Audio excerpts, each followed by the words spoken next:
All right, welcome to today's Explainer. We're actually putting together a special investors briefing today because there is a massive multi-billion-dollar clash quietly brewing right above our heads.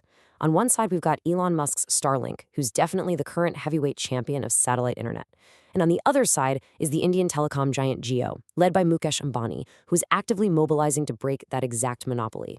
We are looking at a fundamental shift in how global connectivity works, literally transitioning from traditional ground infrastructure up to the cosmos. But, how exactly does a traditional telecom company pivot from laying fiber optic cables to, well, launching rockets?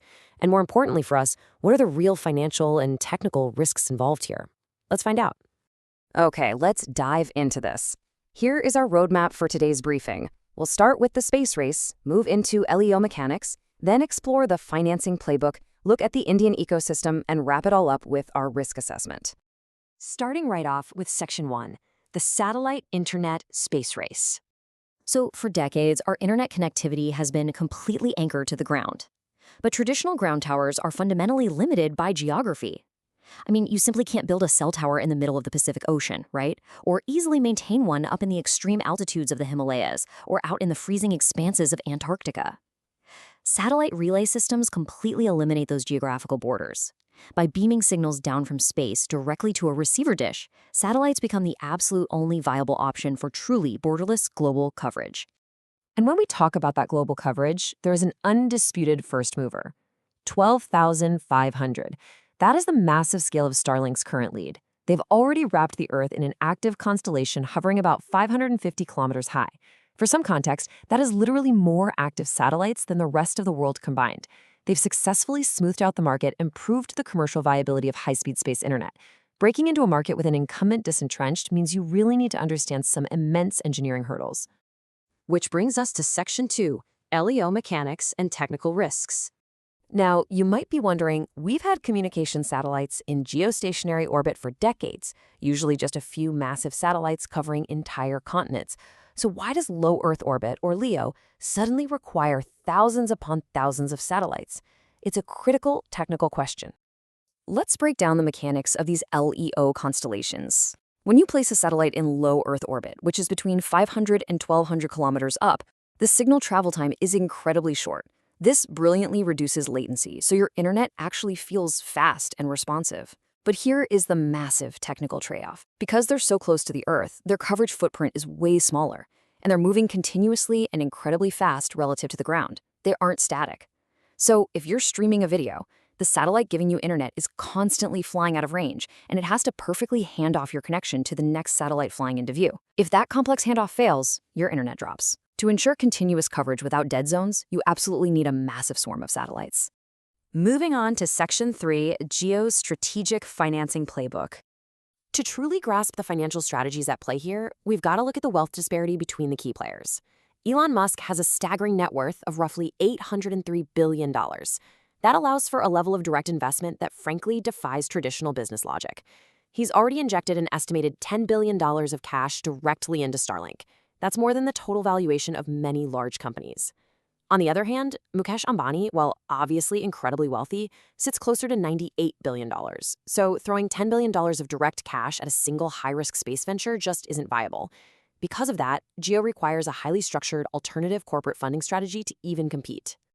So how exactly does Ambani fund this? Well, instead of draining company cash reserves, Geo is cultivating what we can call a funding tree. They're leveraging their existing telecom assets. They're forming strategic joint ventures, tapping into venture capital, and leaning on public-private partnerships.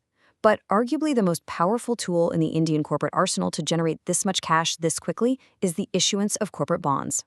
Let's demystify corporate bonds for a second, because they really are the lifeblood of massive infrastructure projects like this. Instead of a company selling shares through an IPO, which dilutes their ownership, they issue debt securities.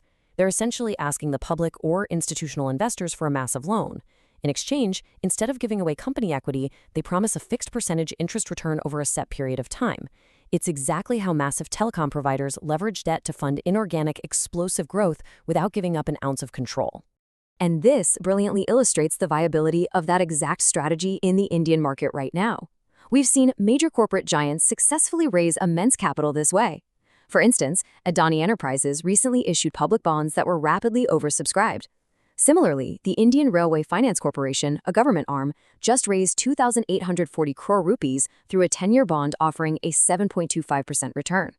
Indian investors are highly receptive to debt financing from trusted corporate and government entities, which provides Geo a massive well of potential capital for their space ambitions. For you as a tech investor, this means Geo can aggressively scale up without risking total immediate equity. Beyond just debt, Geo is accelerating through inorganic growth and strategic partnerships. Look at their 2024 joint venture with SES, a global satellite content connectivity provider.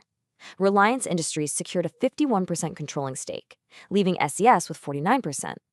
This proves Geo isn't wasting time trying to build absolutely everything from scratch.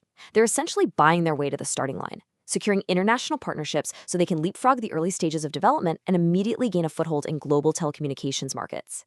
Which takes us to Section 4, leveraging India's space ecosystem. In the US, NASA completely opened the doors for private companies like SpaceX to revolutionize launch costs. India is mirroring this exact playbook. $1 billion, Skyroot Aerospace recently became India's first space tech unicorn, hitting this massive valuation after raising an additional $60 million in funding. Why does this matter to Geo? Because local, well-funded space startups act as absolutely crucial, highly cost-effective launch partners.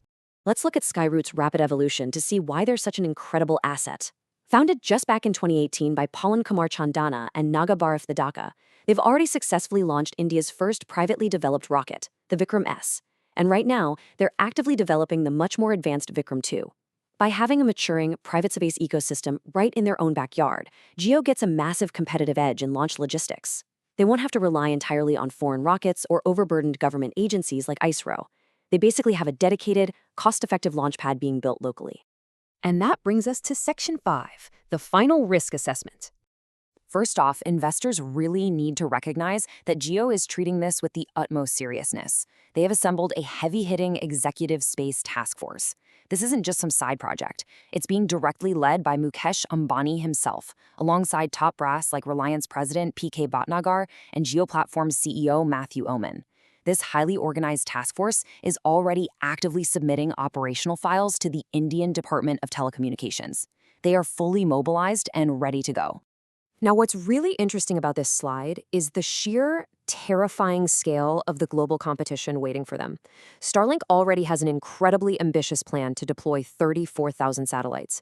But according to global filings with the International Telecommunication Union, China is planning a staggering deployment of 200,000 satellites. Low Earth orbit isn't just a tech market anymore. It's about to become a deeply contested geopolitical battleground. So, to summarize the core risks that investors absolutely must weigh, first is technical execution. Can Geo's hardware perfectly manage those complex LEO handoffs required for stable internet? Second is market competition. They're stepping into the ring to break the dominance of deeply entrenched US and Chinese programs. And finally, financial risk. If Geo relies heavily on corporate bonds, investors have to carefully calculate the credit risk, the market risk, and the default risk associated with those debt securities. Which leaves us with the ultimate question. We all know Elon Musk has the first mover advantage and incredibly deep pockets. But will India's highly strategic hybrid approach, leveraging alternative corporate finance, a massive domestic subscriber base, and aggressive local startup partnerships, be enough to successfully break the US monopoly on global space internet? It's an incredibly high-stakes game of chess, and the board is low Earth orbit.